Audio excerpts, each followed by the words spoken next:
Jake Paul annihilates Tyron Woodley in round number 6. Interesting matchup. Fight was really off to a slow start. Smash that like button, guys, if you're new. Subscribe and turn those post notifications on. And let's talk Paul versus Woodley. What actually happened between these two? Well, early on, Jake Paul looked to be clearly the superior boxer, working good straights to the body, landing some decent punches. Nothing crazy landed in the first minute of the first round. Early on, Woodley comes out with a really powerful right hand that he misses with. Kind of was a deer in the headlights for a little while. And then Jake Paul gets a bad gash on his forehead. And you could tell when that happened. I believe it was the 3rd or 4th round. Woodley put up the pressure, landed some decent shots on Jake.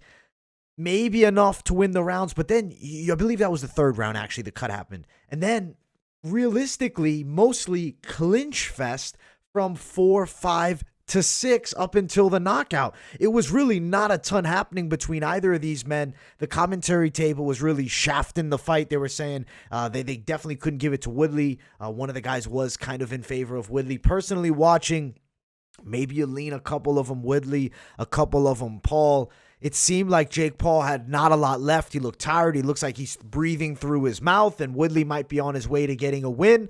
And then the overhand punch flatlines Tyron Woodley, and he falls straight on his face, unconscious. The fight ends, and that's all.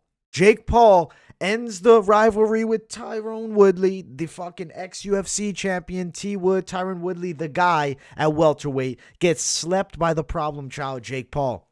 Great for Jake. He's on a roll. He's 5-0. He's hated by some. There's a lot of F Jake Paul chants in the crowd. He's going to move forward, and now I'm assuming the Tommy Fury fight happens. A little bit more hype on Jake Paul's side now after knocking out Tyron Woodley. Woodley in kind of a rough spot, right? You just get knocked out by Jake Paul, the YouTuber. He wants to go back to MMA. He'd have a lot more success in MMA. He's not a boxer. Stay out of boxing, Tyron Woodley. Even when he's winning, having moments of maybe advantage over Jake Paul, it's kind of meaningless advantages, mostly just clinching, body shots, some okay punches to the head. He's more just trying to clinch him up. It's not MMA, it's boxing, and he doesn't have the boxing tools down. Jake Paul, a younger fighter in boxing, right? Only 5 pro bouts, had the amateur exhibition fight, but so 6 fights in total, really? There's not a lot of experience on Jake Paul, and he has an edge over Woodley boxing. Go back to MMA, Tyron. Paul progressing as he should in boxing. He's a tall kid. He's big. He has some knockout power in that overhand punch. He fights well from the range. He's getting better inside. He's got okay defense. I want to see him versus a real boxer. Let's go. Tommy Fury, Jake Paul, make the fight. No ifs, ands, or buts. Now we're going to find out what level Jake Paul's at as a boxer. Yes, he can knock out a 40-year-old Tyron Woodley, 39 and 8 months. An old T. Wood. Respect to it. It's a huge accolade. But I want to see him fight a prime, up-and-coming guy like him. And that's perfectly Tommy Fury. There's the beef there because Fury pulled out of this one. Let's see that fight. And if Jake Paul wins that one, sky is the limit. I really don't know where he's going to take it. He's still calling out MMA fighters. He said, oh, Nate Diaz, Jorge Masvidal, whatever. You ran out the arena. I'll kick both your asses. At the end of the day, he is in a different sport. He's not stepping in the cage to fight those guys. He's a boxer.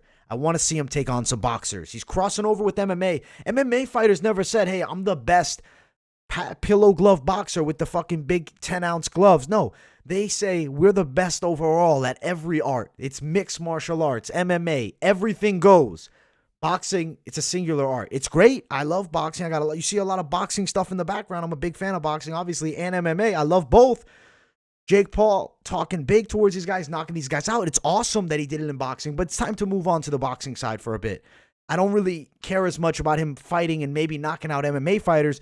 Does it make MMA look bad? Really, to a true MMA fan, no. To the casual eye, yes. Look at how easily T. Wood dumped him. That's all I'm going to use as an example. You get these guys in an MMA fight, it's a different world. Doesn't matter if T. Wood's 40 or not. Paul talked about maybe he's going to go train actually with Khabib's team and jump on out there and maybe jump into MMA. First thing, I don't know if Khabib would be down to train with him because of Khabib's attitude. I'd be like, wow. If Khabib trained with Jake Paul, then all the things he says about respect and this and that kind of just go out the window. He doesn't truly believe any of that. I feel like that's probably not going to happen. Maybe Jake Paul jumps into mixed martial arts going forward. I don't know who he would fight there. We'll see. I think the Tommy Fury fight's coming. I think he's going to really try to maybe sell himself against maybe a top boxing name. I don't know. Somebody that maybe's out of their prime type of situation. And we'll see what Jake Paul does, but a lot of money will be made. Certainly, Tyron Woodley's disappointed, but at least he took a bag home. That's pretty much it for the video, guys. I hope you enjoyed. It was a fun time being live. That live stream we did was popping. We did it for the UFC and for the Jake Paul, Tyron Woodley fight. So it was great stuff. Smash the likes, guys. If you're new to the channel, subscribe, turn those post notifications on, and I will see you all in the next video. Peace.